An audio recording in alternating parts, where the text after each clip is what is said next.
If you should and you could and you don't, jot those little phrases down. Should, could, don't. Here's what we call that. Formula for disaster. And all you've got to do to start now the process of life change is start somewhere. And it doesn't even matter where. You can start with good health or you can start with something else. The key is to start by saying, I'm going to start the process in each category of finding by my own research. And that's why seminars are so valuable. That's why information is so valuable. That's why somebody willing to take the time to share is so valuable, is to help boil it down in some form to the half a dozen few things that takes care of most of it. And then let me get on with practicing it. And where you start doesn't matter. The process of life change can start with as simple a process as an apple a day, which means I'm on the road to cleaning up neglect. I'm going to walk around the block. I'm going to get the next book of my new library. I'm going to get a journal. Shove taught me to keep a journal. He said, don't just let ideas get by you. Don't trust your memory.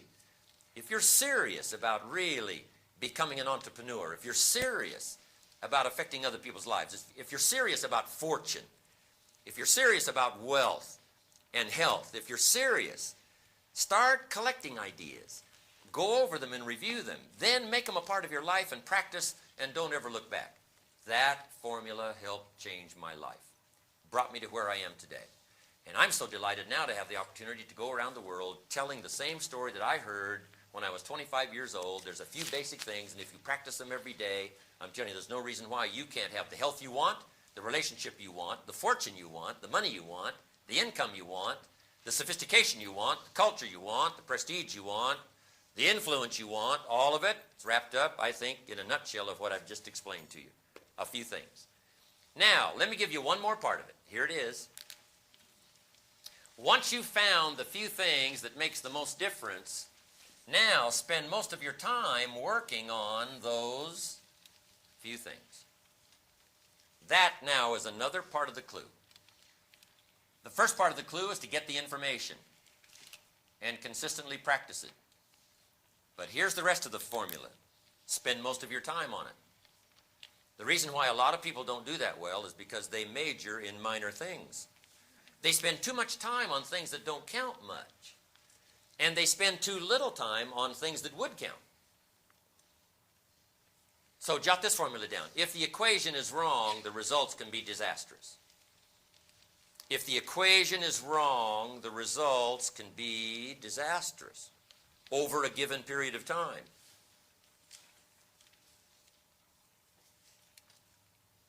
Here's a guy in the last 10 years who's bought 2,000 donuts and 2 books. And this guy says, you know, my life isn't working well. Well, anybody in this audience could give him a seminar, right? Once we knew these numbers, here's what we might suggest to this guy. Hey, this may be one of your major problems. In the last 10 years, you've spent too much money on donuts and not enough money on books. You've spent too much money feeding the body and not enough money gathering food for the mind. And it's not the miracle of your body that works out your future. It's the miracle of your mind. But if you nourish the body and neglect to nourish the mind, I'm telling you, you're going to have all kinds of problems and all kinds of difficulties. So we would suggest, one of our suggestions in our seminar to this man would be, in the next 10 years, spend a lot less money on donuts and a lot more money on books. Food for thought, bread for the head, we call it. You got to have ideas that feed your mind, not just your body. And the miracle of the mind is so fabulous to work out your future, to give you all the equities you could possibly hope for, to give you every dream and every treasure you could possibly want for you and your family and the people you care most about. It's all available. But it is a very basic, simple process. Once you've found the few things, spend most of your time and money working on those few things. Okay, we call these basics. Basics. Fundamentals, another good word. If you're going to play football, you got to learn the fundamentals. And there's about how many? There's about a half a dozen, right? That'll make you good at it if you practice those half a dozen. A few other things, yes, but the half a dozen are what's important to lay the groundwork. Basics, fundamentals. Now let's talk about the fundamentals of life. Let me give you this little series to jot down. Number one, fundamentals of life. Number one, there's just a few. There's just a few fundamentals of life. About a half a dozen? About a half a dozen. Fundamentals of life, there's just a few. Here's number two. Once you know them, you know them. I mean, there's nothing difficult here. It's pretty easy to figure out why people are broke, and it's pretty easy to figure out how people get rich. It's no big deal. Fundamentals of life. Number one, there's just a few. Number two, once you know them, you know them. Now here's number three. There's no new ones. Written history's what? About 6,000 years. There's nothing new here. Now, there might be a new way to say it. There might be a new way to apply it to the 20th century, getting ready for century 21. But this stuff is basic. It's old. It's fundamental. So be aware of somebody who comes along and says, we got new truth. Say, no, you can't have new truth. Truth is old. So be a little suspicious. If a guy says, we're manufacturing antiques, you've got to come watch our plant. Wouldn't you be a little suspicious? You say, no, you can't manufacture antiques. Antiques are what? Old. So antiques are like truth. Truth is old. Now, just because you've discovered it is no sign it's new. Say, no, truth is old. The fundamentals go way back. The fundamentals of sowing and reaping go way back. The fundamentals, good, evil, go way back. I mean, there's nothing new here. All we need to do, though, is to just bring our intellectual discovery process to bear and see if we can't find those few things. Then the rest of it is to get busy practicing those few things. We might all agree on number one, philosophy. This is where the value of human life begins to show versus all other life forms. I call it simply a guidance system. Settling on certain questions and making decisions about what direction in life you're going to take, setting goals, making plans, this guidance system. I've boiled it down to each one's personal philosophy, a guidance system. And we all need a guidance system for two reasons. For your notes, number one, to avoid the dangers. Somebody's got to give us some clues first on how to avoid the dangers. And number two, to take advantage of the opportunities. To see and understand the opportunities, take advantage, and to avoid the dangers. It's about as simple as I can put it. A guidance system necessary to do that while we journey on the planet spinning through space. Philosophy. To develop this guidance system, we use our mind to think and to process ideas and information. It's about as simple as I can put it. That process helps us to develop this guidance system. Now, interestingly enough, only humans have this unique ability of all life forms on Earth. Dogs don't have it, alligators don't have it, spiders don't have it. Only humans have the ability to use their mind to think and process ideas and information and adjust this guidance system, however necessary, to make your dreams come true, to avoid more dangers, maximize more opportunities, and enrich your life. Only humans can do this. All of the life form is driven by the genetic code and instinct. A goose can only fly which direction in the winter? South. How come a goose has to go south in the winter? Because he's a goose. He can't go any other direction. But not true human beings. Human beings can go north. They can go south. They can go east. They can go west. Human beings can live one way for 5 years and then tear up that script and live another way for the next 5 years. Only humans can do that. It's unbelievable. Humans can double their income, triple their income, live one way for a while, totally scrap that idea, live another way for the next few years of their life. It's unbelievable. Humans can do this. Now, let me give you my best opinion. I get paid staggering money for my opinion, so please write it down. My opinion. Here's my opinion. Each person's philosophy is the major factor in how your life works out. Each person's philosophy is the major factor in how your life works out. I want that to be as emphatic as possible because I truly believe it. Now, up until I was 25, that would never have occurred to me, that my personal philosophy was the major factor. If you would have known me when I was 25 years old and you would have said, Jim Rohn, how come you find yourself here? This is pitiful. Living in America, you're broke, you got pennies in your pocket, you got nothing in the bank, creditors are calling, you're behind on your big mouth promises to your family, you've been to at least 1 year of college, how come you find yourself in this pitiful position? If you would have asked me that question when I was 25, it never would have occurred to me to blame my philosophy. That would not have occurred to me. I would not have said to you, well, I got this lousy philosophy, what else would you expect? I mean, that would not have occurred to me. What would have occurred to me to justify where I was at age 25, I would have said, well, it's the government. It's much easier to blame the government than to blame myself. It's those Democrats. They told us they would fix it. So that was a lot easier to blame. I used to blame the company. This is all they pay. Make the American dream come true with this paycheck. I used to blame the economy. I blamed interest rates. I used to blame taxes. Taxes are too high. Top federal tax rate when I first started paying taxes, 91%. I used to say, that's too high. But now the top federal tax rate's about 33%. But people are still saying it's too high. How could that be? If it's gone from 91 down to 33, how could it be too high? I'm telling you, it isn't too high. But back then, that was a convenient excuse for me. I used to blame my negative relatives. They were always putting me down. My cynical neighbors won't loan me money. They were on my list. I used to blame the weather. I blamed the traffic. I blamed circumstances. This happens to me, and this happens to me, and then on top of that, this happens to me. And they expect you to do well by your family. All of these things I thought were the reasons why I was not doing well. Then I found out all of that was not true. Here's what I discovered that changed my life forever. Everything that happens outside of us is like the wind that blows. We've heard about the winds of economics, the winds of change, the winds of circumstance, the winds that are favorable and the winds that are unfavorable. The wind is always blowing. Truth be known, though, in America, we probably got the best wind that's blown in 6,000 years, mixing it all together. And we all need a wind of all of this stuff happening to take us somewhere, to the dreams we've got, to the money we want, to the equities we want, to the treasures we want, what we want for our family, friends, and all the rest. Here's what we want. We've got the best wind in 6,000 years to take us there. But here's the clue. If you just let the wind blow, you won't be happy with your arrival. You won't be happy with where it blows you. You won't be happy with where it takes you.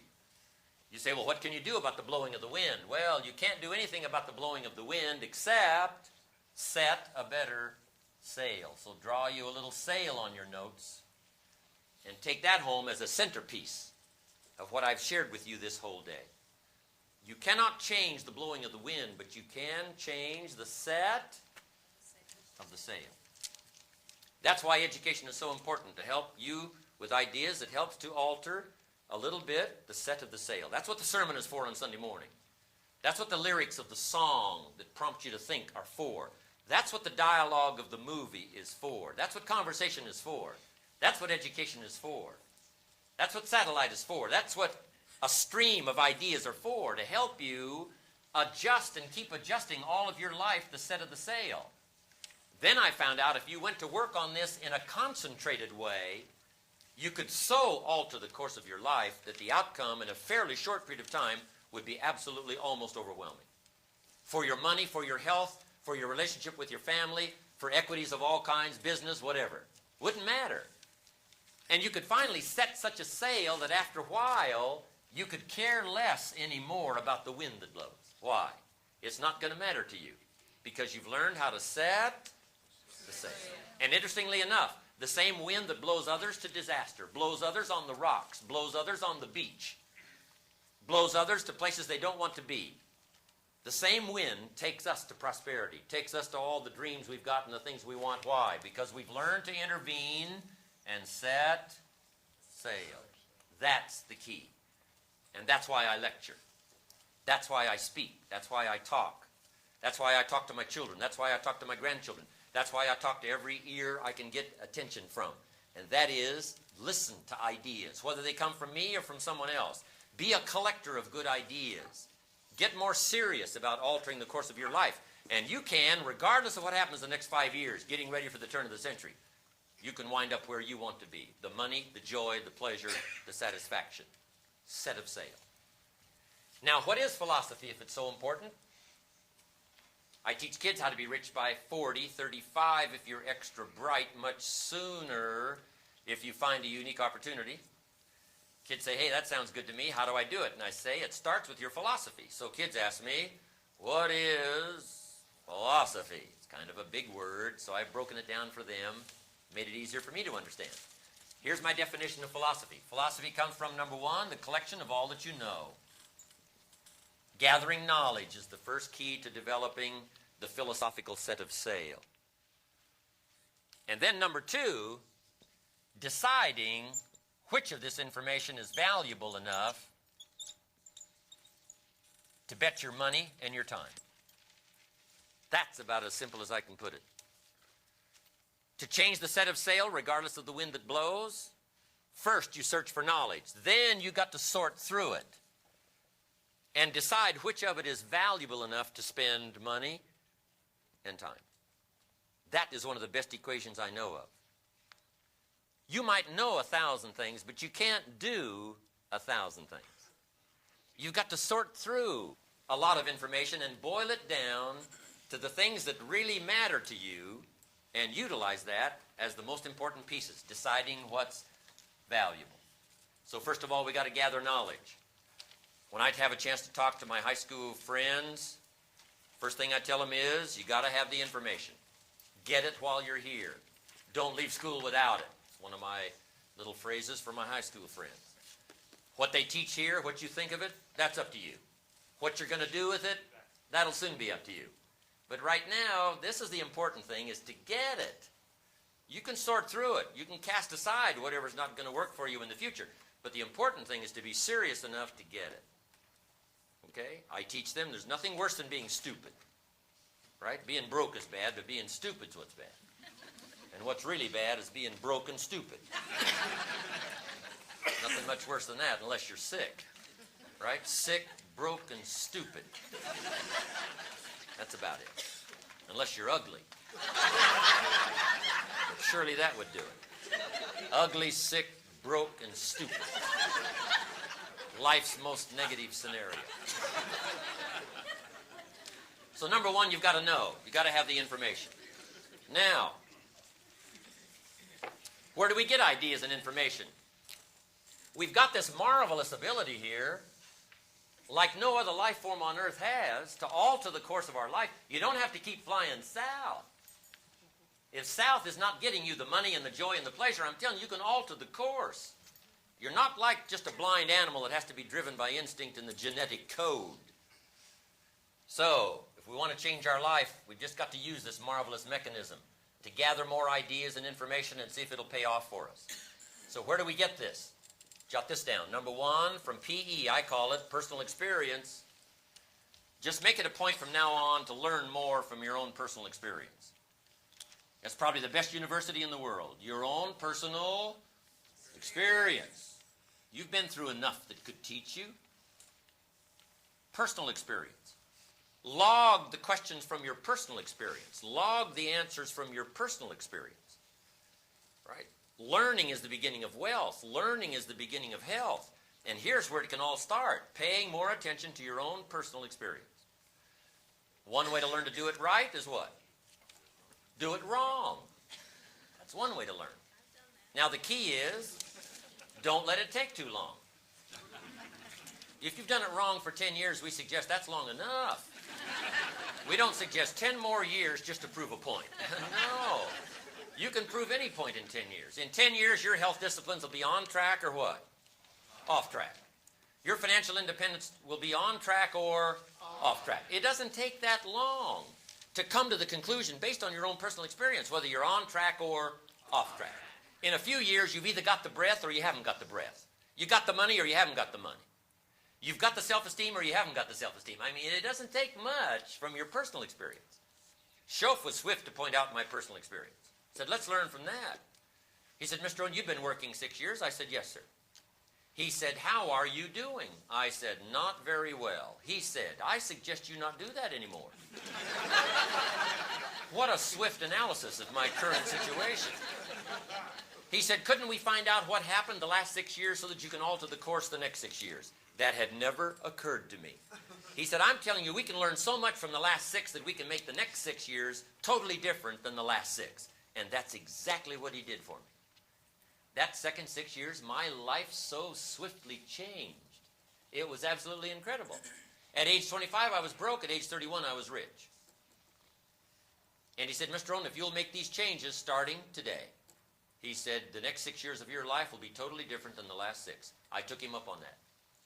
So now let me give you that promise. In case you have to leave early, here's the promise that changed my life for your notes. He said, if you will change, everything will change for you. If you will change, everything will change for you. Before I heard that promise, up until age 25, I used to go through the day with my fingers crossed, hoping things would change. Hoping my boss would change, hoping the company would change, hoping the weather would change, certainly hoping circumstances would change, hoping the wind would change, hoping the economy would change, something would change that would give me a better chance to have a better life. Then I found out that's not what needs to change. It's going to be like it's going to be. Politics are going to be like they're going to be. Unlevel playing field, it's going to be like it's going to be. Right? The races, the mix, it's all going to be like it's going to be. The difference is going to be you. But he said, if you will change, everything will change. But then he also gave me the warning. Here it is. If you don't change, nothing will change. And he said, the next 6 years of your life will be just like the last 6.